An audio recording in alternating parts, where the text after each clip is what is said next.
Hello everyone.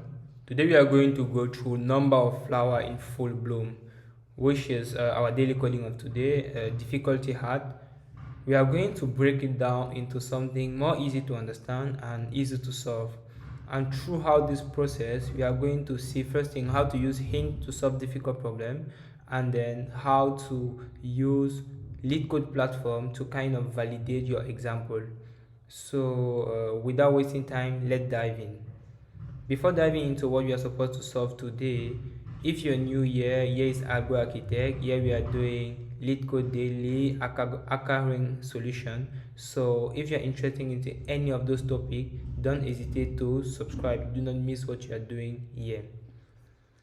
So what is the problem of today? What is the context of what we are doing here?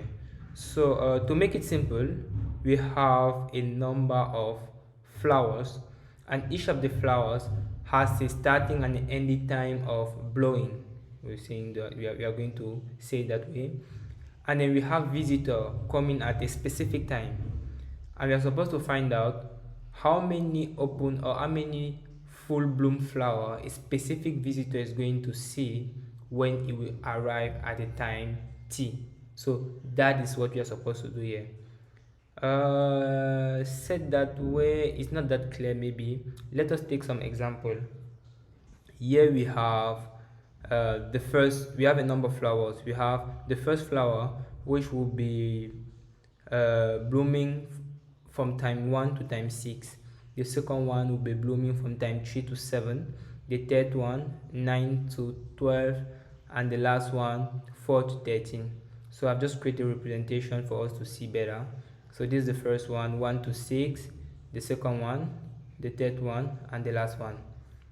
So now you're supposed to find out if the visitor come at position 2, how many open flower will the visitor be able to see? So position 2, you do agree with me that you will see just one. If the visitor come at position at time 3, how many open flower will the visitor be able to see? At position 3, you have this one which will be open and this one, so he's going to see those two. That is why the answer here is 2. At position 7, how many open flower are you going to see? Position 7, we have nothing here. This one is normal open, this one is still open, so you are going to see this one, and then you are going to see this one. So that is why the answer is 2. And then at position 11, how many are we going to see? Position 11, we have this one and this one, which is 2. So basically, that being said, we are aware of how we can organize ourselves to have the result we want. Now the thing is, how can we code it? How are we going to code this approach?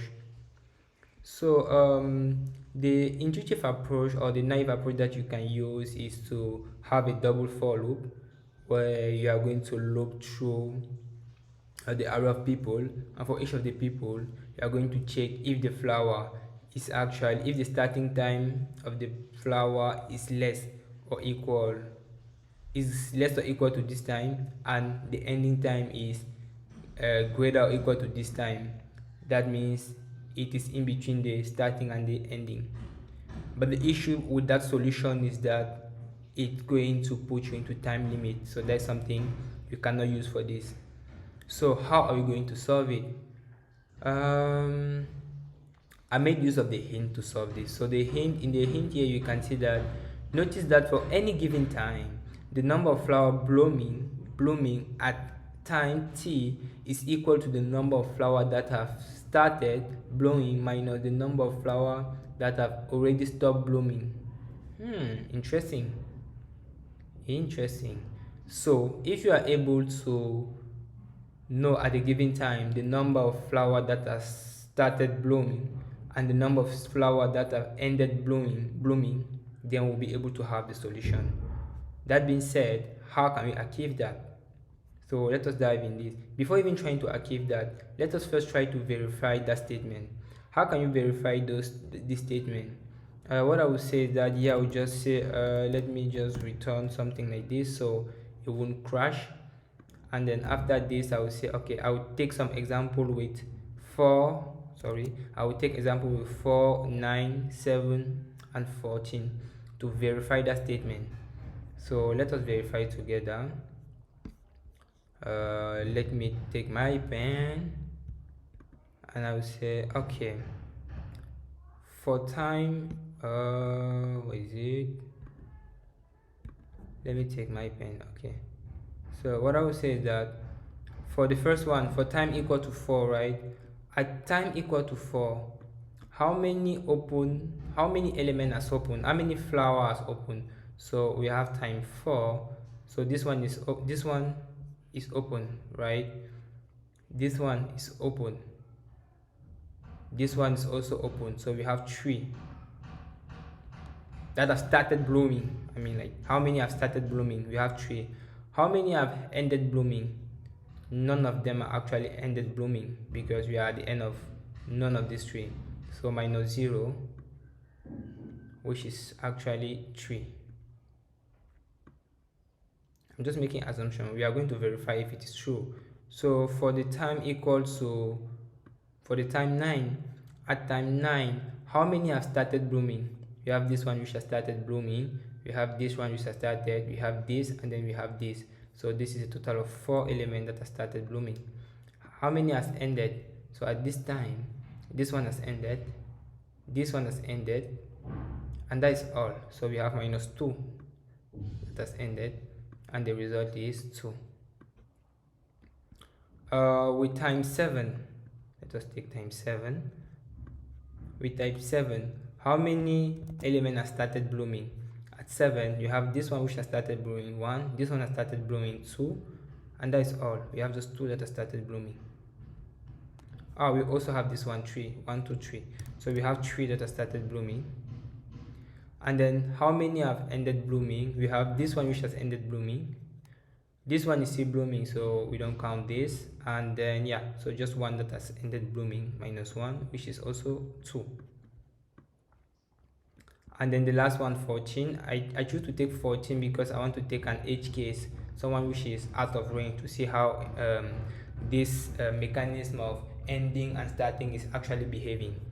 So at the end, how many have started blooming? All of them, because we are at the end, so 4. And at the end, how many have ended blooming? All of them, so because we are at the end, so we end up with 0 actually open. So let us verify if this is true. We add an example with 4, 9, 7, and 14. So I'll try to run with this. I'll go to test case. I will delete this one because I'm not using it. This is the one I'm using, and I want to use it with my example that I choose to. So I will say 4, I think it was 4, 9, 7, and 14. Verify 4, 9, 7, and 14. I will run it. And then after running it, I haven't coded anything yet. So after running it, so I have output 0 because it's what I just returned here. But this is what interesting me. So I have 3220. This is what this input should return, 3220. And then I can see that with the idea of making the difference, I have the 3220. So the idea of taking the number of elements that have started blooming minus the number of elements that has ended blooming is actually something interesting that can help us to have the result. Now we are 100% sure of that. Let us dive into how to have it. The first thing you need to be able to have is the list of elements that have started blooming, and that can be easily achieved by just looping through your flowers and then create an array where you will list the first element. So you can easily do it this way. So you can loop through your array of flowers and you take all of the first element you put to your start, and then all of the second element you put to the end. So by doing so, you are able to have an array like this. And another thing interesting is that due to the constraint, you cannot allow yourself to search into those elements just like linear time. We definitely need to go with binary search. And then to perform binary search on an input, the input needs to be sorted. So you need to sort your array of input and output. Now we have our array that is sorted. Now the next thing is, how do we find the number of elements that have started blooming given we know the time? And how do we find the number of elements that have ended blooming given that we know the time. So you can implement your own binary search approach that is going to help you achieve that, or you can use built-in tool. So in here we are going to use the built-in upper bound. So the upper bound actually return an iterator pointing to the first element of the range first or last, which compare greater than val. Basically what they're trying to say here is that it actually return a pointer to the first element greater than the target you are giving as parameter, whereas the lower bound actually return the pointer to the first element greater or equal to the target. So that's the difference between the lower and the upper. So now the thing is, how do we use it for our scenario? So it may sound a bit tricky. Let me take some example with this upper bound and lower bound strategy that we are using so you can understand better. So let's say we have an array like this. And we are looking for elements that have started blooming at time. All of the elements that have started blooming at time t equal to 6, for instance. This is the t equal to 6. So given that we have this array of starting blooming, we are going to check for the first element which has a value greater than 6, which is actually this guy, and then the index of this guy is actually equal to 3, right? Now the fact that the index is equal to 3, why are we directly using the 3? Because we are 0 base, and then an index equal to 3 means that we have 3 elements before this element. And since we have 3 elements, and this is actually the first element with a value greater than this one, that means all of those elements before this guy has value less or equal to this guy. So that is why we are using the upper bound for this. Whereas now for the lower bound, let us take another example, maybe with 7. We are going to say, okay, how many elements do we have that have ended blooming at time 7? So for the number 7, what we use is actually lower bound, because we want to have the index of the first element greater or equal. Why do we want to take greater or equal? We want to take greater or equal because we are 100% sure that if you are greater or equal, the element before you are actually less than you. And if they are less than you, that means they have ended blooming. You see the difference? Okay, so if we take 7, the first element greater or equal to 7 is actually this element, which actually corresponds to an index of 1. That means we have 1 element. So by performing the difference, you are going to have the result.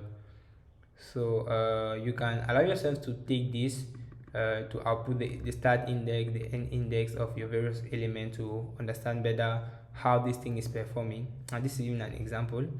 So you see that we are having this one.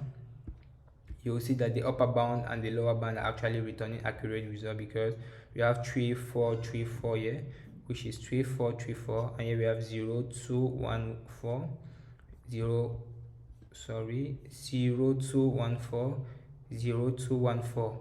So this upper bound and lower bound is actually returning the accurate element we want. So all we need to do is just performing the difference and everything will be okay.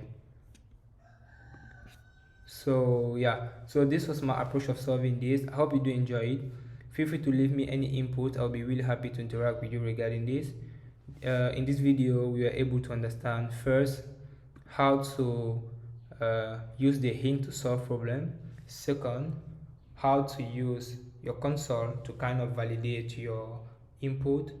And then third, how to use upper bound and lower bound to perform binary search on sorted array. So thank you for your time.